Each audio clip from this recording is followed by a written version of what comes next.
કોંગ્રેસ પ્રવક્તાએ નિવેદન આપ્યું। ઓછા પરિણામને લઈ મનીષ દોશીએ ચિંતા વ્યક્ત કરી છે। સરકારે ક્વોલિટી શિક્ષણ માટે હજુ વિચારવાની જરૂર છે તેવું તેમણે કહ્યું।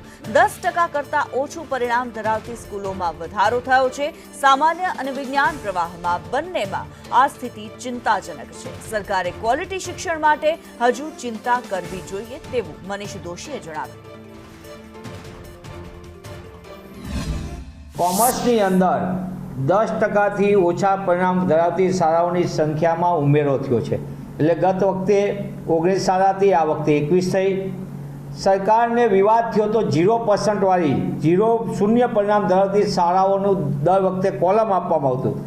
આ વખતે 0 પરિણામ ધરાવતી શાળાનું કોલમ જ કાઢી નાખવામાં આવ્યું છે, જેથી કરીને માહિતી આપો તો એનાલિસિસ થાય ને। સાથોસાથે દિવ્યાંગ ઉમેદવારની સંખ્યામાં પણ જે 20% પાસિંગ સ્ટાન્ડર્ડથી પાસ થનાર દિવ્યાંગ ઉમેદવારની સંખ્યામાં પણ ઘટાડો થયો છે। આ થઈ વાત સામાન્ય પ્રવાહની। સાથોસાથ વિજ્ઞાન પ્રવાહના પરિણામની અંદર 10% કરતાં ઓછું પરિણામ ધરાવતી શાળાઓની સંખ્યામાં પણ ઉમેરો થયો છે। પણ જે ક્વોલિટી એજ્યુકેશન માટે ચિંતા કરવાની જેવું છે એ દિશામાં પણ સરકાર કશું વિચારે તો એ આવકારદાયક બનશે।